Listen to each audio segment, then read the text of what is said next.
Welcome to this talk on COVID-19 therapeutics, the state of the art.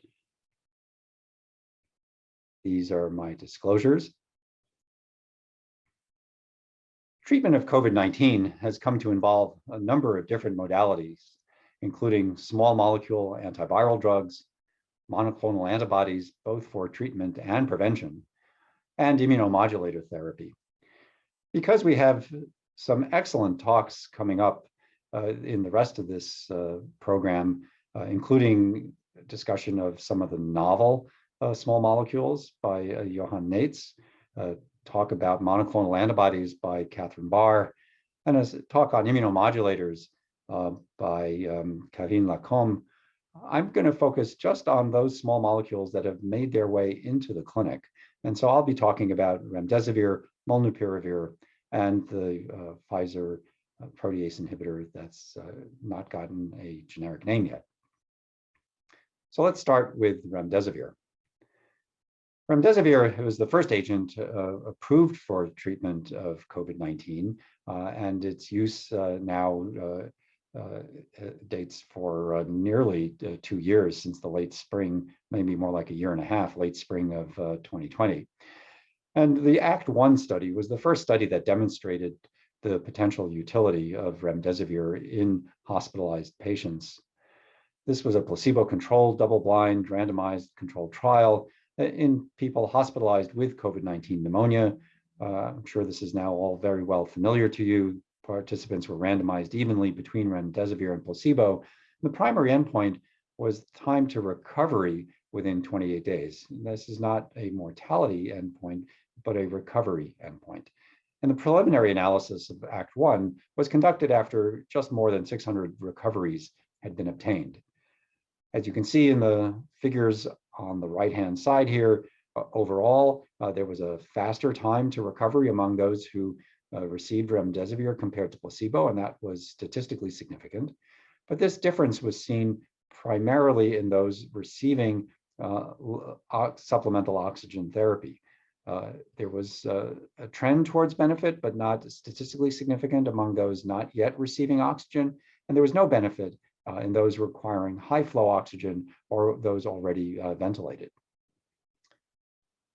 However, those results were called into question by the Solidarity trial, which had a very different endpoint here. This was a survival endpoint, where hospitalized patients, again, randomized between remdesivir or control, showed no benefit at all as far as survival. You can see the overlapping confidence interval, the overlapping Kaplan-Meier curves here.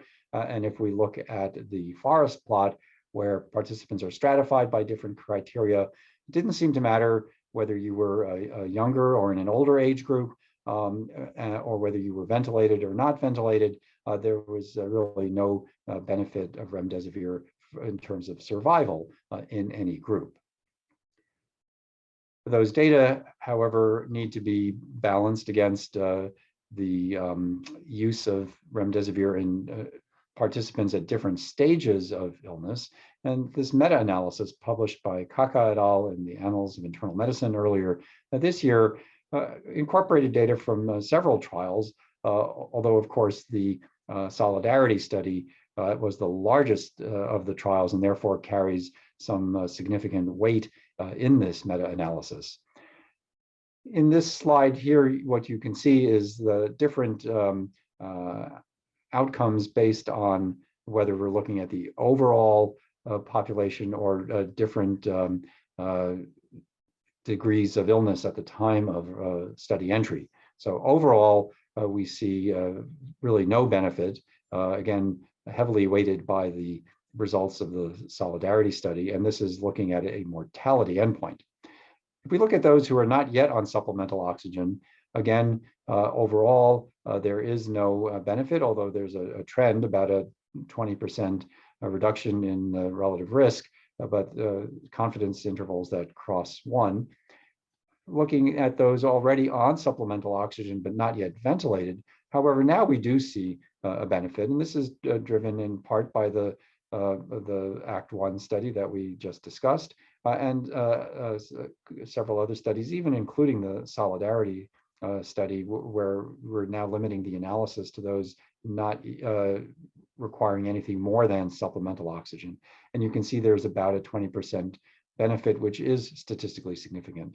But for those already mechanically ventilated or on ECMO at study entry, there is no benefit and perhaps a slight trend towards harm.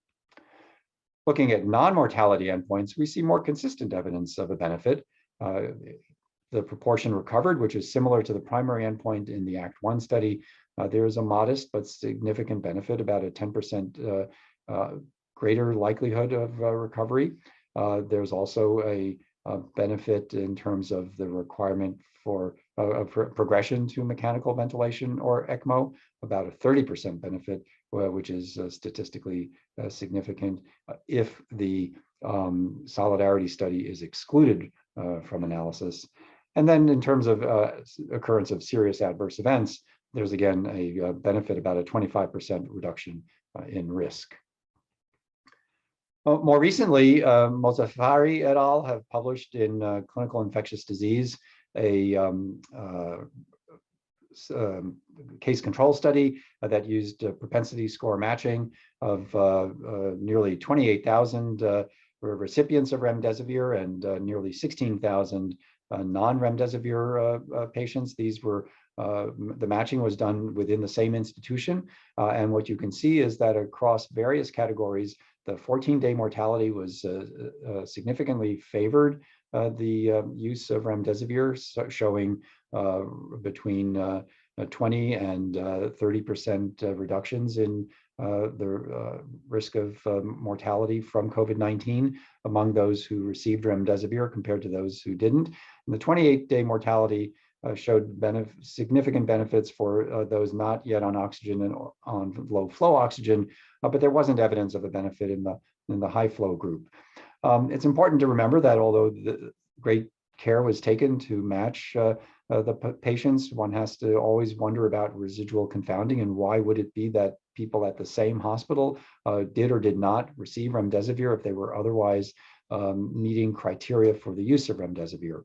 Nevertheless, these data are supportive of the use of remdesivir for reducing disease progression and mortality in patients with hospitalized with early COVID-19. Remdesivir has also been shown to be beneficial in people not yet hospitalized. The Pine Tree study was a double-blind, placebo-controlled trial done in 4 countries, as you see there. The majority of the enrollment did come from the United States. There was a 1-to-1 randomization to remdesivir or placebo, and there were broad inclusion of patients at high risk for severe COVID-19. So these were people who were either 12 years and older who had a risk factor for severe COVID, or were age 60 and older, whether or not they had a risk for severe COVID. They had to have had onset of symptoms within 7 days and have been diagnosed with a molecular test for SARS-CoV-2 within 4 days of randomization.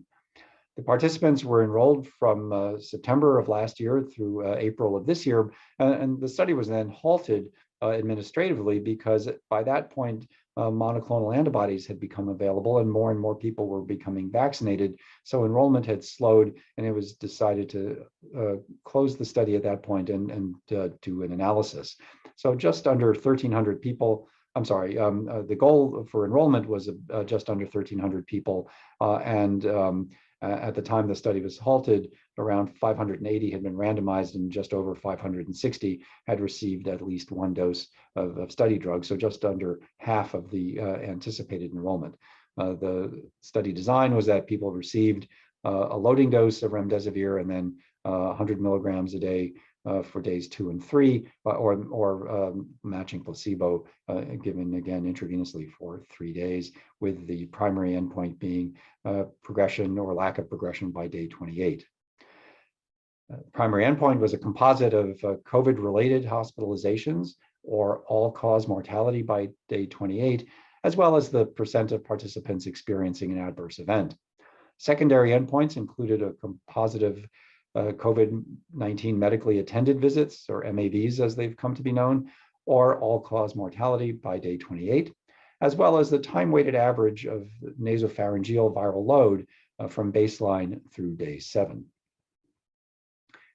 This slide shows the Kaplan-Meier plot for the primary endpoint, a requirement for COVID-19 hospitalization or all-cause mortality.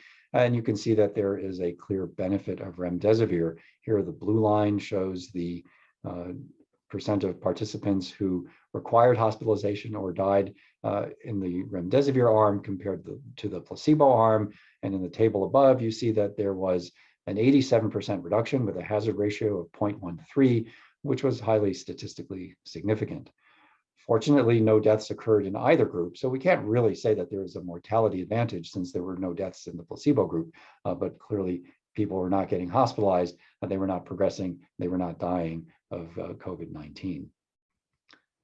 Curiously though, in the secondary endpoint looking at clearance of SARS-CoV-2 RNA from the nasopharynx, we see that there was absolutely no difference between those who received remdesivir and those who did not.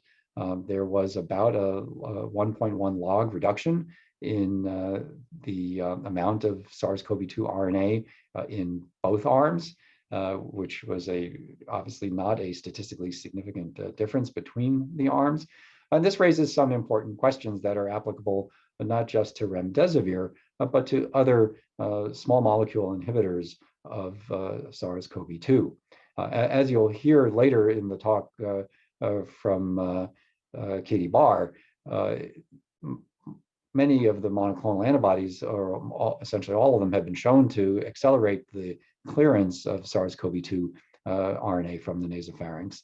And that's often been used as a criterion for advancing monoclonals into later stage phase 2 or phase 3 trials.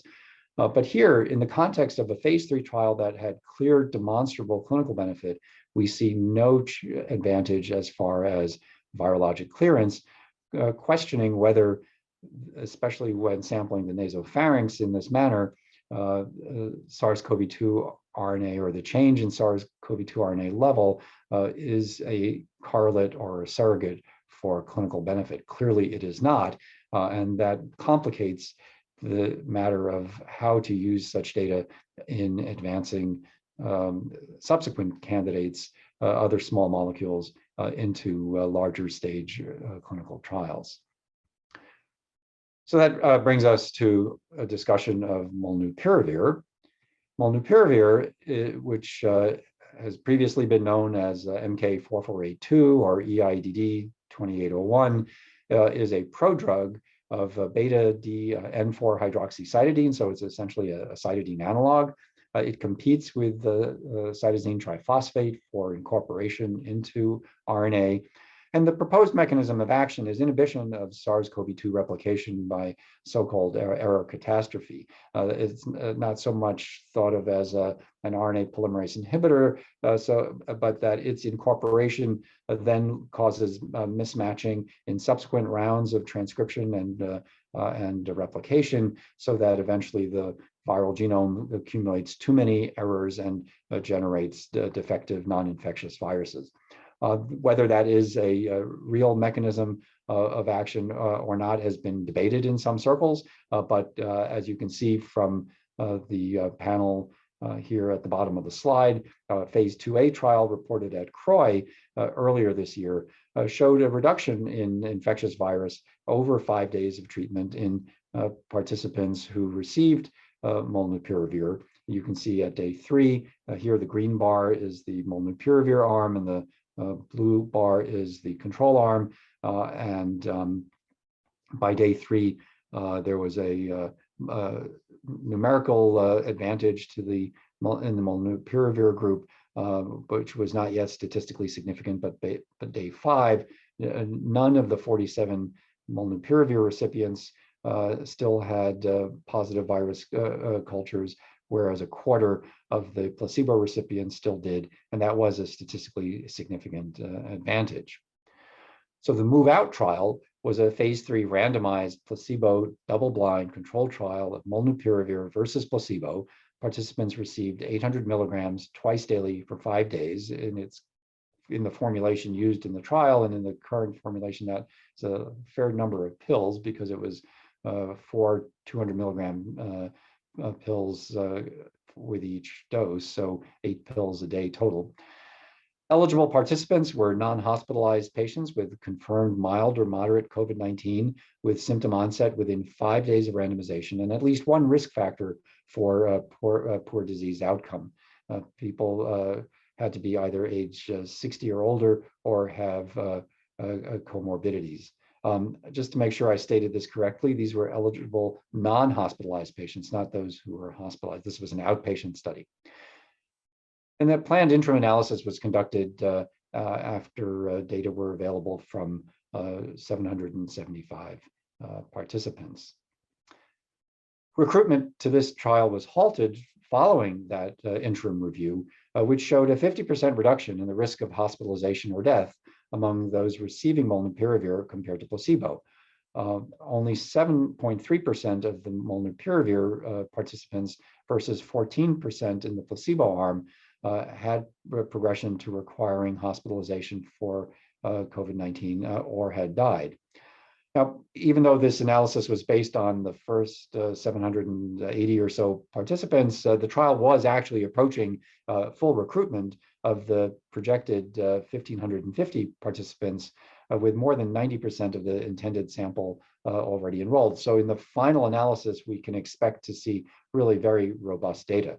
I should mention that the data that I'm presenting here are really data that were released by Merck in a press release. We don't really have a formal manuscript or posting to medRxiv or anything in publication yet, so we expect to see much more detailed information in the future. MulnuPyravir reduced the risk of hospitalization or death across all key subgroups, and efficacy was not affected by timing of symptom onset or underlying risk factor. Based on the participants with available sequencing data, who constituted approximately 40% of the participants, MulnuPyravir demonstrated consistent efficacy across viral variants, including Gamma, Delta, and even some people with Mu in the trial. As far as safety data are concerned, from the trial, the incidence of any adverse event was comparable in the MulnuPyravir and placebo groups, as you can see. The incidence of drug-related adverse events was also comparable, and fewer subjects or participants, I should have said, discontinued study therapy due to an adverse event in the MulnuPyravir group compared to the placebo group. But there have been concerns raised outside of the trial about the potential mutagenicity of MulnuPyravir in mammalian cells. Remember, the proposed mechanism of action is incorporation of the drug that leads to subsequent misincorporation of bases in rounds of replication, and the accumulation of errors. The question is, does this drug act only on viral RNA replication, or could it have effects on DNA replication in host cells?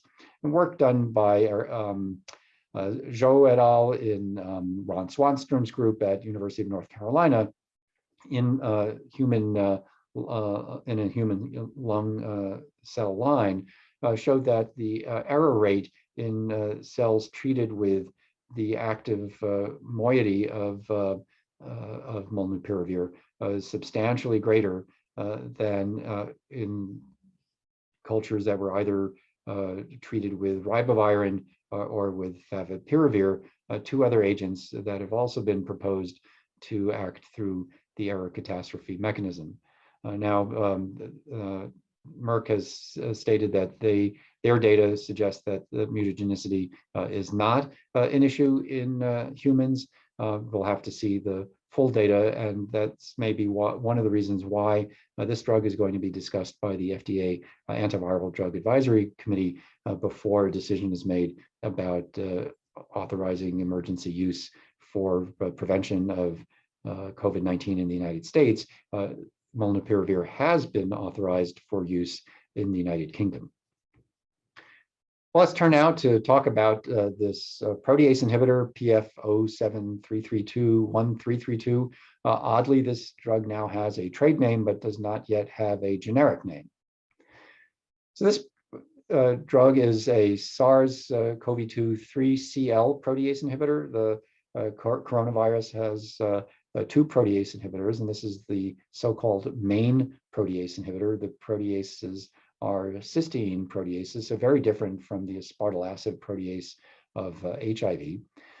And this drug is orally administered twice daily with ritonavir. It requires ritonavir boosting in order to slow its metabolism. There are 2 pills of the protease inhibitor given with 1 pill of ritonavir, so this is 3 pills twice a day. And the EPIC-HR, or high-risk study, was a randomized, double-blind, placebo-controlled trial in non-hospitalized adult patients with COVID-19 who are at high risk of progressing to severe illness. They had to have confirmed SARS-CoV-2 infection within 5 days prior to randomization, so a little shorter period than what we saw for the MulnuPyravir study. And the primary endpoint was the proportion of participants with COVID-19 related hospitalization or death from any cause through day 28. Again, very similar endpoint to what we saw in the previous study. And as with MulnuPyravir, these data are available solely from a press release from Pfizer. There is no medRxiv preprint, nor any other manuscript that is available for review of the data. So the enrollment goal for EPIC-HR was 3,000 participants from clinical trial sites across the world, as you can see. The primary analysis of the interim data set evaluated data from just over 1,200 participants who were enrolled as of the end of September of this year. Scheduled interim analysis showed a nearly 90% reduction in the risk of COVID-19 related hospitalization or death from any cause compared to placebo in those treated within 3 days of diagnosis. That was just 0.8% of those participants progressed compared to 7% of the placebo, clearly a highly statistically significant difference. Similar results were seen in those treated within 5 days of diagnosis, 1% versus 6.7%, a negligible difference between the 3 and 5 day time from onset of symptoms. There were no deaths in the arm that received the protease inhibitor with ritonavir, as compared to 10 deaths in the placebo arm, an important numerical difference, although the number of deaths too small to achieve statistical significance on its own. Turning to safety data, treatment emergent adverse events were comparable between the boosted protease inhibitor arm and the placebo arm, 19 and 21% respectively. But there were fewer serious adverse events, 1.7% in the protease inhibitor arm versus 6.6% in the placebo arm. And discontinuations due to adverse events were likewise less frequent in the protease inhibitor arm compared to the placebo arm, as you see shown here. These data are scheduled to be presented to the FDA in order for an emergency use authorization to be requested for this protease inhibitor. It will be very interesting to see how these 2 orally available drugs now find their way into treatment of people who develop symptomatic COVID-19 and are at risk for progression, as compared to the use of monoclonal antibodies, about which we'll hear later in the program. It will also be interesting to see whether this protease inhibitor can be boosted with cobicistat rather than just ritonavir, and whether there may be co-formulation developed in the future. Of course, there are additional small molecules still in development about which we'll hear more later in the program. So thank you for your attention, and hope you enjoy the rest of the program, and look forward to our discussion later this session.